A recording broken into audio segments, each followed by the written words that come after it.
Dans cette capsule, je vais vous montrer une procédure. Donc, comment est-ce que on peut faire pour changer des unités d'air, de longueur et de volume.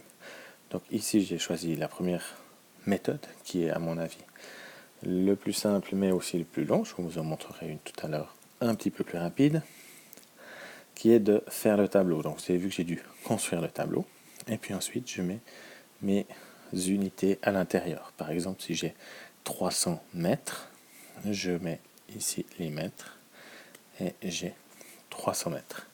Si je voulais savoir combien ça fait de kilomètres, je rajouterai le 0 et la virgule. J'aurai donc 0,3 km. C'est lorsque on veut changer d'unité. Par exemple ici, on serait dans des surfaces, donc en calcul d'air au carré. À ce moment-là, la difficulté, c'est que j'ai deux unités, donc je dois ici diviser chaque fois en deux. Donc avoir quelque part un autre tableau. À ce moment-là, si j'ai 300 mètres carrés, on se retrouve ici.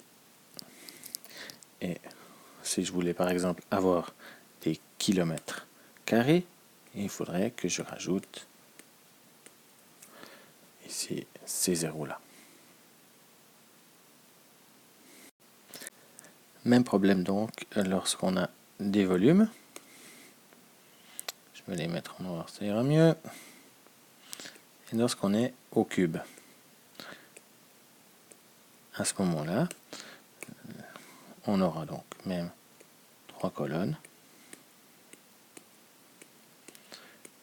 à chaque fois. Donc je dois avoir soit 3 tableaux, soit refaire le tableau.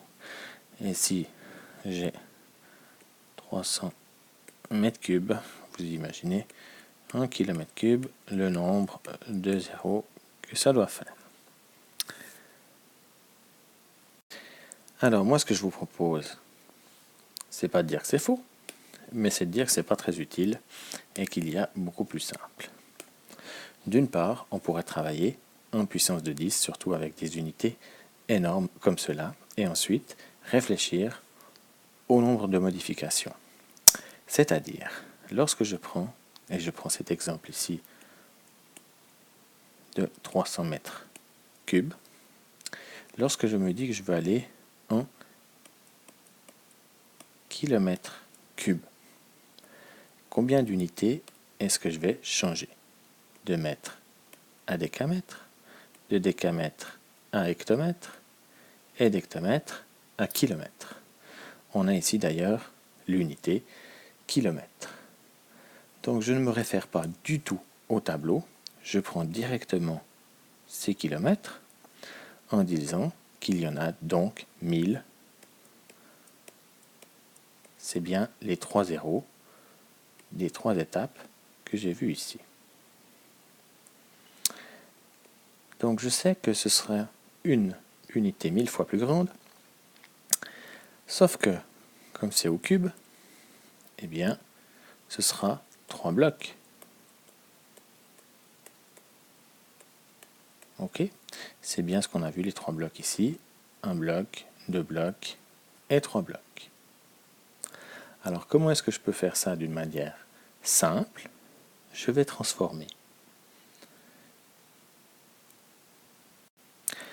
mon nombre de départ en notation scientifique, c'est-à-dire 3 fois 10 puissance 2.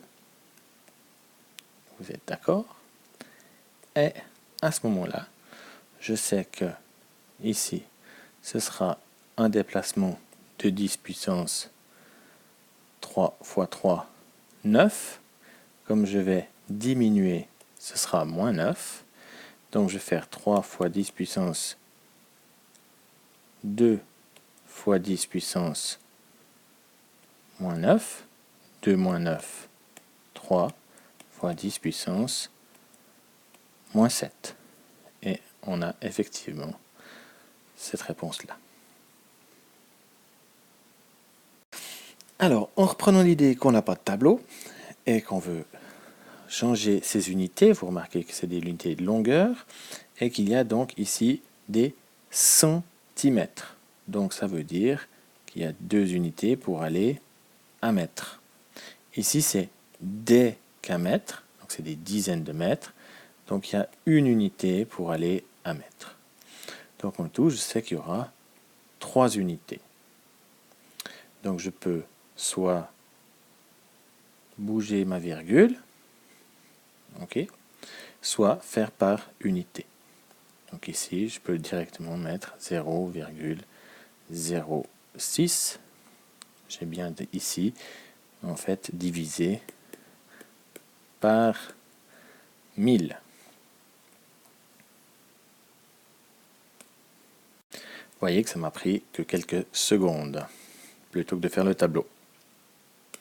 Je fais la même chose si c'est désert, il n'y a aucun problème. Je regarde ici centimètres et mètres, très facile. Des centimètres à mètre, eh bien ce sera 100 fois plus petit, comme c'est au carré, ce sera 10 000 fois plus petit, puisqu'il y a 2 et 2 unités. Donc à ce moment-là, je sais que ma virgule, je l'aurai 2 et 2, ça fera 3,64 mètres carrés. Idem pour les cubes, je vois ici décamètre, hectomètre, facile, il n'y a qu'un changement d'unité, comme c'est au cube, directement 1000 fois, ici plus petit, puisque décamètre c'est une unité plus petite qu'hectomètre.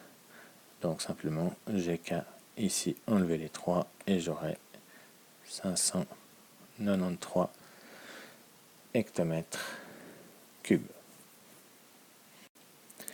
Donc un exemple avec les puissances de 10.